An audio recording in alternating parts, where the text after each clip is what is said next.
திரு விஜய் அவர்கள் இதுவரை கொடுத்திருக்கக்கூடிய வாக்குறுதிகள் பல இடத்துல பேசியிருக்காங்க. ஒரு வாக்குறுதியா கொடுத்திருக்கிறாங்க சென்னையில. அதை ஒருத்தர் கணக்கு போட்டு சொல்லியிருந்தாங்க, மொத்தமாக 4,83,000 கோடி தேவைப்படும் என்று. அந்த விஜய் அவர்கள் கொடுத்திருக்கக்கூடிய மொத்த வாக்குறுதி இடத்துல ஆட் பண்ணி பார்த்தீங்கன்னா தமிழ்நாட்டோட பட்ஜெட்டே 4,5 லட்சம் கோடி தான். ஸோ திரு தமிழக வெற்றி கழகம் அவர் கொடுத்திருக்கக்கூடிய வாக்குறுதி தமிழ்நாட்டுடைய பட்ஜெட்டை தாண்டி அந்த அந்த அவங்க கொடுத்திருக்கக்கூடிய ப்ராமிஸ் இருக்கு. நான் மக்கள் மன்றத்தில் வைக்கிறேன், மக்கள் அதெல்லாம் பார்த்து முடிவெடுக்கட்டும். எல்லா அரசியல் கட்சிகளுமே வாக்குறுதிகள் கொடுத்திருக்கிறாங்க. இன்னைக்கு உச்சநீதிமன்றத்துல எது சரியான வாக்குறுதி, எது சரியில்லாத வாக்குறுதி உச்சநீதிமன்றம் தரம் பிரிக்க பாக்குறாங்க. வெல்ஃபேர் எக்கனாமிக்ஸ் என்ன, ஃப்ரீபி என்ன, இலவசங்கிறது என்ன, மக்களுக்கு தேவையான ஒரு அடிப்படை சோசியல் ஸ்ட்ரக்சர்ல செய்யக்கூடிய விஷயங்கள் என்ன அப்படின்னு சுப்ரீம் கோர்ட்ல கேஸ் இருக்கு, பெண்டிங்ல இருக்கு. அதுக்குள்ள நான் போக விரும்பலீங்கன்னா இன்னைக்கு மக்கள் எல்லாத்தையும் பாக்குறாங்க. அதே நேரத்துல மக்கள் வாக்கு செலுத்தும் போது கூட சில வாக்குறுதிகளால் இன்னும் நம்முடைய கடன் சுமை அதிகமாகுமா, சில வாக்குறுதிகளால் 10,82,000 கோடி இருக்கக்கூடிய கடன் அது 15 லட்சம் என்ன ஆகும் யோசிச்சு பாருங்க அடுத்த ஒரு 5 ஆண்டுகள். அதனால மக்கள் எல்லாத்தையும் பாக்குறாங்க. வாக்காளர்கள் யாரும் முட்டாள்கள் கிடையாது. எல்லா வாக்குறுதியும் எடுக்கிறாங்க, யோசிக்கிறாங்க. அதே நேரத்துல எது நேரடியாக தனக்கு பயன்படும், அதே நேரத்துல எது பயன் பெறாது அப்படிங்கிறதையும் பாக்குறாங்க. இந்த தேர்தலை பொறுத்திருந்து பார்ப்போம். எல்லா கட்சிகளுமே சொல்லி இருக்கின்றோம் மக்களுக்கு எது தேவை என்று நாங்கள் நினைச்சு சொல்றோம். இதான் உங்களுக்கு தேவை நாங்க நினைக்கிறோம். மக்கள்கிட்ட பேசிட்டு தேர்தல் ரிசல்ட் வரட்டுங்கன்னா எப்படி ஏத்துக்கிறாங்க.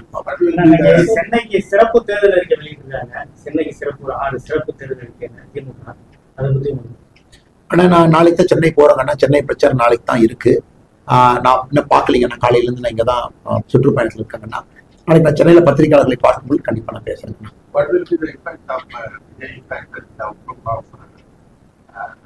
Old results, even the emotional connect of the people with that, and is there a possibility of their hunger? Sir, I don't see a possibility of hunger assembly, sir, but I see நான் விஜய் அவர்களை பொறுத்தவரை விஜய் அவர்கள் வாங்கக்கூடிய வாக்குனால, விஜயனுடைய தாக்கத்தினால தமிழ்நாடு ஒரு தொங்கு சட்டமன்றத்தை நோக்கி போகுமா அப்படின்னு கேள்வி எழுப்பினாங்க ஐயா. நான் அதை பார்க்கவில்லை அப்படின்னு சொன்னாங்க. ஐ டோன்ட் see அந்த பாசிபிலிட்டி நான் பார்க்கலீங்க. அதே நேரத்தில் விஜய் அவர்களை பத்தி கருத்து கேட்டீங்க. அரசியல்ல வந்திருக்கிறாங்க, ஈர்ப்பு இருக்கு, மக்களை சந்திக்கிறாங்க, எல்லா இடத்துக்கும் போறாங்க. நல்ல வாக்குகள் கூட சில இடத்துல வாங்குவாங்க. அதை பத்தி நான் இல்லைன்னு சொல்லல. ஆனா 4 முனை போட்டி, 3 முனை போட்டி எனக்கு அது நம்பிக்கை இல்லைங்க. தேர்தல் களம் கடந்த 2 வார காலமாக 2 முனை போட்டியா தான் அது இருக்கு. ஏன்னா மக்கள் கேண்டிடேட்டும் பாக்குறாங்க. என்னதான் தலைவர்கள் கட்சி இருந்தாலும், முதலமைச்சர் வேட்பாளர் இருந்தாலும் கூட நம்ம ஜனநாயகத்துல கேண்டிடேட்டும் முக்கியம். அதனாலதான் கருப்பு முருகானந்த மன்னனை பத்தி நான் சொன்னேன். 2 கேண்டிடேட்டையும் தரம் பிரிச்சு பாக்குறாங்க. அதனால் விஜய் அவர்களை பொறுத்தவரை இந்த முறை இந்த தேர்தலில் ஒரு வாக்கு வங்கி அவர் ஏற்படுத்துவார். அதுல நம்ம இல்லை என்று மறுப்பதற்கு ஒன்றும் இல்லை. அந்த வாக்கு வங்கியால் தேசிய ஜனநாயக கூட்டணிக்கு எந்த விதமான சேதாரமும் வராது என்பது என்னுடைய கணிப்பு. நாங்க இன்னைக்கு கம்ஃபர்டபுளான ஒரு இடத்துல, சரியான இடத்துல உட்கார்ந்து இருப்பதாகத்தான் நினைக்கிறேன். இன்னும் ஒரு 4 நாள்ல எலெக்ஷன், 23ஆம் தேதி வாக்கு செலுத்த போறாங்க. சோ எங்களுக்கு இன்னைக்கு நாங்க எங்க இருக்கணுமோ அந்த இடத்துல தேசிய ஜனநாயக கூட்டணி இருக்கு. இந்த தேர்தல் மாற்றம் நிகழ்வே, ஆனால் இந்த மாற்றம் என்ன ஆகும் அப்படின்னு சொல்லிட்டு நயனா நாகேந்திரன் கோயம்புத்தூர்ல சொல்லியிருக்காரு. அப்படி சொல்லுங்க. இந்த தேர்தலில் மாற்றம் நிகழ்வே, ஆனால் இந்த மாற்றம் என்ன ஆகும்? நேத்து பேசினாங்க. என்ன சொன்னாங்கன்னா, இந்த தேர்தல்ல மாற்றம் நடக்கவில்லை என்றால் உங்க நிலைமை என்ன ஆகும்னு யோசிச்சு பாருங்க. நேத்து ஸ்பீச் அது தமிழ்நாட்டு மக்கள் எல்லோருமே யோசிக்க வேண்டிய விஷயம் தான். எல்லோருமே இந்த முறை திரும்ப திராவிட முன்னேற்ற கழகம் இன்னும் 5 ஆண்டு காலம் இதே பொறுப்புல இருந்தா என்ன ஆகும்னு ஒருக்கா சிந்திக்கணும். கடன் சுமை, பெண்களுக்கு எதிரான பாலியல் குற்றங்கள், சட்டம் ஒழுங்கு சீர்கேடு, குடும்ப ஆட்சி, லஞ்ச லாவண்யம், நகராட்சியினுடைய சீர்கேடு, மாநகராட்சியினுடைய சீர்கேடு, உள்ளாட்சிகளுடைய சீர்கேடு, இதெல்லாம் கூட மக்கள் பார்க்கணும். போதைப் பொருளுடைய புழக்க வழக்கம் எல்லா இடத்துலயும் கிராமத்தை நோக்கி வந்துருச்சு. நகரத்துல இருந்த போதைப் பொருள் கிராமத்துக்கு வந்துருச்சு. அதெல்லாம் மக்கள் கண்டினியூ ஆகணும் அப்படின்னு யோசிச்சாவே மக்கள் முடிவு செய்தாலும் நமக்கு இது வேண்டாம். Is there any position in your alliance, and how do you see that your campaign impact compared to DMK?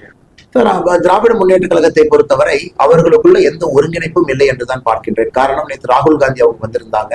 Ponneri அந்த படத்துல ஷோலிங்கூர் அந்த இடத்துல எல்லாம் அவங்க கேம்பெயின் பண்ணாங்க. ஷோலிங்கர், பொன்னேரி எல்லாம் அவர் தனியா தான் கேம்பெயின் பண்ணாங்க. அதாவது ஒரு இந்தியாவுடைய எதிர்கட்சி தலைவரும் ஒரு மாநிலத்தினுடைய முதலமைச்சரும் ஒரு மேடையில் கூட ஏறவில்லை அப்படிங்கிறது என்ன செய்தி மக்களுக்கு சொல்லுது? அவங்க எல்லாம் ஃபர்ஸ்டே கோஆர்டினேட் பண்ணிக்கலாம். இப்போ மோடிஜி அவங்க வர்றாங்க. உதாரணத்துக்கு மோடிஜி அவர்கள் எங்கிருந்தெல்லாம் ஆரம்பிச்சிருக்காரு பாருங்க. முதல்ல ஆரம்பித்த நம்முடைய கூட்டம் உங்களுக்கு தெரியும். செங்கல்பட்டுல ஆரம்பிச்சோம். அங்கிருந்து அதன் பிறகு மதுரை, திருச்சி, அதன் பிறகு நாகர்கோவில், நேற்று கோயம்புத்தூர். எல்லா இடத்துலையும் கூட கோஆர்டினேட் பண்ணிக்கிட்டோம். கூட்டணி கட்சி தலைவர்கள் உங்களுடைய நேரத்தை கொடுங்க, இந்த நேரத்துக்கு மோடிஜி வர்றாங்க, நீங்க ஃப்ரீ பண்ணி வச்சுக்கங்க, ஒரு கோஆர்டினேஷன் மெக்கானிசம். ஸோ எல்லா இடத்துலையும் மோடி அவர்களும் எடப்பாடி அண்ணனும் ஒன்றாத்தான் பிரச்சாரம் பண்ணாங்க இந்த 5 இடத்துலும் கூட. ஆனா இன்னைக்கு ராகுல் காந்தி அவர்கள் தமிழகத்திற்கு வந்ததே ஒரு நாள். அந்த ஒரு நாளிலும் கூட 3 இடத்துல பிரச்சாரம், அந்த 3 இடத்திலும் கூட ஸ்டாலின் அவர்களோடு இல்லை என்பது மக்கள் பார்க்கிறாங்க. ஓகே, அப்ப இந்த கூட்டணிக்குள்ள ஒரு பிடிப்பு இல்லை, இந்த கூட்டணிக்குள்ள ஒரு ஒரு உணர்ச்சி மிகுந்த கூட்டணியா இல்லை. 2வது, இன்னைக்கு திருமாவளவன் அவர்களோ இல்ல பிரேமலதா விஜயகாந்த் அவர்களோ உள்ள இருக்கக்கூடிய கம்யூனிஸ்ட் கட்சியினுடைய 2 கம்யூனிஸ்ட், மார்க்சிஸ்ட் கம்யூனிஸ்ட் கட்சி ரெண்டுமே பாத்தீங்கன்னா யாருமே என் காதால ஸ்டாலின் அவங்க 5 வருஷம் நல்லது பண்ணிருக்காங்க, இந்த நல்லது கண்டினியூ பண்ண ஓட்டு போடுங்கன்னு யாரும் கேட்கல. பிஜேபி உள்ள வந்து ஓட்டு போடாதீங்க, டெல்லி வந்து ஓட்டு போடாதீங்க, இவங்க வந்துருவாங்க ஓட்டு போடாதீங்க, அவங்க வந்துருவாங்க ஓட்டு போடாதீங்க, இது மட்டும்தான் சொல்றாங்களோ தவிர 5 ஆண்டு காலமாக முதலமைச்சர் ஸ்டாலின் சிறப்பான ஆட்சி செஞ்சிருக்காருன்னு இதுவரைக்கும் திருமாவளவன் அவர்கள் சொல்லி நான் கேட்கல, இதுவரைக்கும் பிரேமலதா விஜயகாந்த் அவங்க சொல்லி நான் கேட்கல.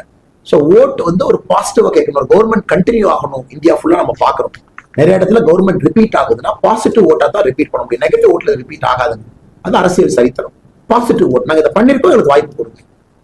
இவங்க கேம்பெயின் ஃபுல்லா அவங்க வேண்டாம் அவங்க வேண்டாங்க, எப்படி மக்கள் வாக்கு செலுத்துவாங்க? அதனால அந்த தேர்தலை பொறுத்தவரை திராவிட முன்னேற்ற கழகம் தேர்தல் அறிவித்த நாள்ல இருந்து இறங்க முகம் தான், ஒரு நாள் கூட ஏறுமுகத்தை நான் உங்களுக்கு பார்க்கல. ஏன்னா கேம்பெயினிங் ரொம்ப நெகட்டிவா பண்றாங்க. டெல்லி, ஹிந்தி, மோடிஜி தமிழ்நாட்டை வஞ்சிக்கிறாரு, இந்த 3 விஷயத்த சுத்தி தான் எல்லாருமே பேசுறாங்க. உதாரணத்துக்கு நம்ம தஞ்சாவூர் வந்தோம்னா ஒரு பெரிய பட்டியல் இன்னைக்கு படிக்க போறோம். தஞ்சாவூருக்கு மோடிஜி என்ன கொடுத்திருக்காங்க, தஞ்சாவூருக்கு நம்ம என்ன செஞ்சிருப்போம். ஆனா திராவிட முன்னேற்ற கழகத்தை பொறுத்தவரை இது யாரும் பார்த்துதாங்க. ஸ்டாலின் அவங்க ஒரு மாவட்டத்துக்கு போய் அந்த மாவட்டத்துக்கு என்ன செஞ்சிருக்குன்னு சொன்னதே நான் பார்க்கல. அதனால எங்க கூட்டணிக்குள்ள ஒற்றுமையும் ஒருங்கிணைப்பும் இருக்கு. அந்த கூட்டணியுடைய பேரு கூட பாத்தீங்கன்னா ராகுல் காந்தி அவர்கள் ஒரு இடத்துல இந்தி கூட்டணிங்கிறாங்க, ஒரு இடத்துல செக்குலர் ப்ரோக்ரசிவ் அலையன்ஸ்ங்கிறார். மத சார்பற்ற கூட்டணி ஒரு இடத்துல சொல்றாரு, இடத்துல இந்தி கூட்டணிங்கிறார். அதுலயே ஒரு குழப்பம் இருக்கு. அந்த கூட்டணியுடைய தலைவர் யார்? ஏன்னா செக்குலர் ப்ரோக்ரசிவ் அலையன்ஸ் அது டிஎம்கே தலைவர், இந்தி கூட்டணிங்கும் போது காங்கிரஸ் தலைவர். அவங்க சொல்லலாம் இல்ல தமிழ்நாட்டுல இந்தி கூட்டணிக்கு நான் தான் தலைவர்னு சொல்லலாம். அப்படி கூட இல்லாம கூட்டணி பேரையே தமிழ்நாட்டுக்கு மாத்திக்கிட்டாங்க. சோ இவ்வளவு குழப்பத்துல அவர்கள் ஜெயிப்பதற்கான வாய்ப்பு நான் பார்க்கிறேன். இந்த தொகுதி வரைமுறை சட்டம் வந்து வெற்றி பெற்றது அப்படின்னு சொல்லிட்டு திமுக பட்டாசு வச்சு ஆனா அவங்களுக்கு அறிவு இல்லைங்க. நான் குறிப்பாக திராவிட முன்னேற்ற கழகத்தில் இருக்கக்கூடிய கீழ்மட்ட தொண்டர்களுக்கு, நடுவில் இருக்கக்கூடிய தலைவர்களுக்கு அது என்னன்னு கூட உங்களுக்கு தெரியாது. அது என்ன சட்டம் நீங்க 4 பேர்த்த பத்தி 90 பேர் கேட்டீங்கன்னா என்னையா சட்டம்னா கூட தெரியாது. உதயநிதி ஸ்டாலின் அவங்க பேசின வீடியோ நான் போட்டிருக்கேன். தமிழ்நாட்டுக்கு நான் எப்படி 59 வரணும், அவங்க 50 கொடுக்குறாங்க, அதனால நம்ம எதிர்க்கிறோம் அப்படின்னு உதயநிதி ஸ்டாலின் தேர்தல் பிரச்சாரத்துல பேசின வீடியோவை என் முகநூல் நான் போட்டிருக்கேன். நம்ம தமிழ்நாட்டுக்கு எவ்வளவு கொடுத்தோங்க? 59 கொடுத்தோம். 39ல இருந்து 59, நம்ம 50 கொடுக்கல, 59 தான் கொடுத்தோம். அப்படி இருந்தும் ஏன் எதிர்க்கின்றார்கள்? 50% உயர்த்தி இருக்கிறோம். விகிதாச்சார அடிப்படையில தமிழ்நாடு எங்கேயும் பாதிக்கப்படல, தென்னிந்திய மாநிலங்கள் பாதிக்கப்படல. அதனால புரிதல் இல்லை, இன்னும் திமுகவுக்கு புரிதல் இல்லை. யாரோ 2 பேர் சொல்ற பொய்ய கேட்கக்கூடிய தொண்டர்கள் கேட்கறாங்க, அவங்களுக்கு பட்டாசு வெடிச்சுட்டு வீட்டுக்கு போயிடுறாங்க. பட் இதனால எவ்வளவு பெரிய டேமேஜ் பண்ணிருக்காங்க. இத்தனை ஆண்டு காலத்துக்கு பிறகு 1973ல கடைசியா 525ல இருந்து 545 எம்பி சீட்டை உயர்த்தினோம். அப்ப 1973 நீங்க கணக்கு போட்டுங்க சார், 52 ஆண்டுகள் கழித்து 53 ஆண்டுகள் கழித்து ஒரு தொகுதி வரைமுறைக்கு, குறிப்பாக தமிழகத்திற்கு அட்வான்டேஜா இருக்கக்கூடிய தொகுதி வரைமுறையை கொண்டு வந்து கூட இவர்கள் அதை நிராகரித்து விட்டார்கள். அதனால நிச்சயமாக இந்த தேர்தலில் சகோதரிகள் தாய்மார்களுடைய கோபம் வெளிப்பட்டு ஏப்ரல் 23ல தெரியும் என்பது எங்கள் கருத்து. ஆனா இந்த தேர்தலுக்காண்டி தான் அதிகமா வந்து நரேந்திர மோடிஜி வந்து அதிகமா தமிழகத்துல வந்து வராங்க அப்படின்ற மாதிரி ஒரு ராகுல் காந்தி வராததுக்காக மோடிஜி அதிகமா வர்றாங்கன்னு சொன்னா எப்படிங்க நான் ஏத்துக்க முடியும்? மோடிஜி நாங்க 50 டைம் கூட கூட்டிட்டு வருவோம், நாங்க மோடிஜி 100 டைம் கூட கூட்டிட்டு வருவோம். மோடிஜிக்கு நேரம் வந்து எத்தனை முறை வேணுமாலும் வருவார். அவர் எத்தனை முறை தமிழ்நாட்டுக்கு வந்திருக்காருன்னா இந்த ஒரு ஆண்டு மட்டும் நீங்க யோசிச்சு பாருங்க, எத்தனை முறை வந்திருக்காரு. தேர்தலுக்கு முன்பும் வந்திருக்கிறாங்க, ஸ்ரீலங்கால இருந்து ராமேஸ்வரத்துக்கு வந்தாங்க, எத்தனை முறை வந்தாங்க, தூத்துக்குடி விமான நிலையத்தை ஓபன் பண்றதுக்காக மால்டீவ்ஸ்ல இருந்து வந்தாங்க. அதன் பிறகு எத்தனை முறை நரேந்திர மோடி அவர்கள் தேர்தலுக்கு முன்பு வந்திருக்கின்றார்கள், தேர்தல் ஆரம்பித்த பின்பு வந்திருக்கிறாங்க. ராகுல் காந்தி அவங்க வரல. தமிழ்நாட்டுக்கு எத்தனை முறை 2026ல வந்திருக்கிறாங்க, தேர்தல் அறிவித்த பிறகு எத்தனை முறை வந்திருக்கிறாங்க? இல்லவே இல்லை.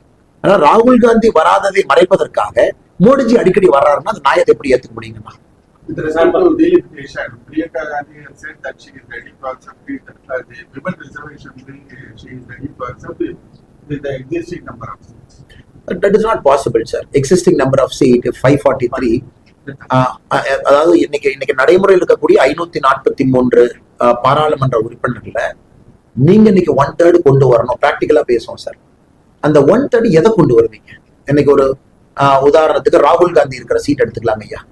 ராகுல் காந்தி அவர்கள் அமேத்தியினுடைய எம்பி. அமேத்தியினுடைய எம்பியை நம்ம உமனுக்கு ரிசர்வ் பண்ணோம். ராகுல் காந்தி கேட்பாரு, எப்படி ஏன் சீட்டை உமனுக்கு கொடுத்தீங்க? ஸோ அதுக்கு ஒரு நடைமுறை சிக்கல் இருக்கு. இப்ப ஹைதராபாத்ல ஓவாசி அவங்க இருக்காங்க, அந்த சீட்டு உமன் பார்த்தீங்கன்னா நடைமுறை சிக்கல் இருக்கு. ஃபர்ஸ்ட் சிக்கல் என்னன்னா சார், நாம இன்னைக்கு டீலிமிட்டேஷன் இஸ் டியூ. 2026 முடிஞ்ச உடனே அது 1973 கொண்டு வந்த சட்டம் அது நீர்த்து போகிறது.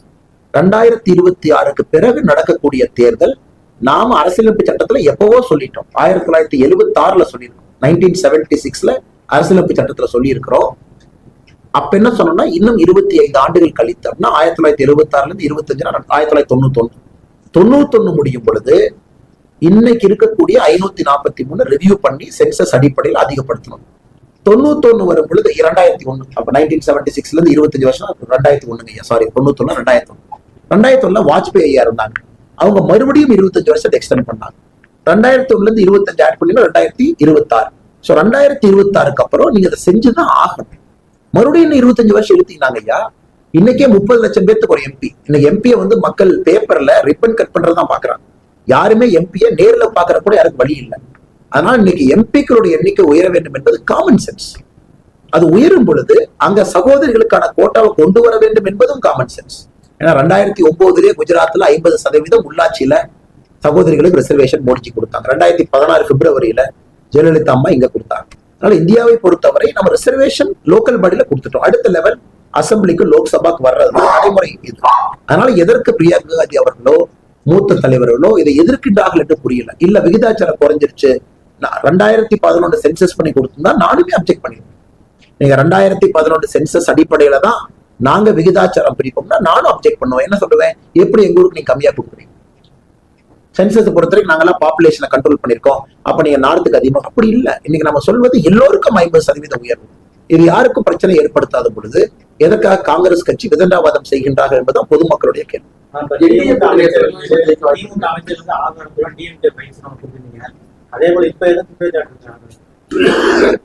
பேசுனது எல்லா இடத்துலயும் நம்ம பேசுறோம். உதாரணத்துக்கு இன்னைக்கு நாம இந்த இருக்கக்கூடிய வேட்பாளர் திரு சன் ராமநாதனை பத்தி கூட பேசியிருக்கோம். தேர்தல் காலத்துல எல்லா இடத்துலயும் பேசுறோம். அவங்க செய்யக்கூடிய தவறுகள் எடுத்து சொல்றோம்னா ஃபைனல் மக்கள் தீர்ப்பு, மகேசன் தீர்ப்பு. இன்னைக்கு எல்லாமே எதிர்பார்ப்பது ஏப்ரல் 23 ஊழல் அமைச்சர்களை வீட்டுக்கு அனுப்புவதற்காக அவங்க வாக்கு இருக்க வேண்டும் என்பது எங்கள் எதிர்பார்ப்பு. ஜனநாயகத்தில் எதிர்பார்க்கத்தான் முடியுங்கன்னா மக்கள் எப்படி யோசிக்கிறாங்க பொறுத்திருந்து என்ன கேள்வின்னா ஒரு ஆர்வம் நீங்களும் சொல்ல முடியாதுங்க ஐயா, நானும் சொல்ல முடியாது. காரணம் நாம் நம்முடைய நம்பிக்கை தான் வைக்க முடியும். உறுதியா ஹாஃப் மார்க்கை கம்ஃபர்டபுளாக நம்முடைய கூட்டணி தாண்டி ஒரு நல்ல ஒரு கம்ஃபர்டபுளான பொசிஷன்ல எல்லா கூட்டணி கட்சிகளுமே நிறைய சீட்டு ஜெயிச்சுதான் அது வரும் அப்படிங்கிற நம்பிக்கை. தமிழ்நாட்டை பொறுத்த வரைக்கும் ஸ்விங்குங்கிறது பாதியா போட மாட்டாங்க, அது மொத்தமா தான் ஸ்விங் ஆகும், ஒரு பக்கம் மொத்தமா போகும். அது இந்த முறையும் நமக்கு சாதகமாக வரும் என்று எதிர்பார்க்கின்றோம், நம்புகின்றோம். நன்றிங்க ஐயா, எல்லாத்துக்கும் நன்றிங்க. Thank you so much sir.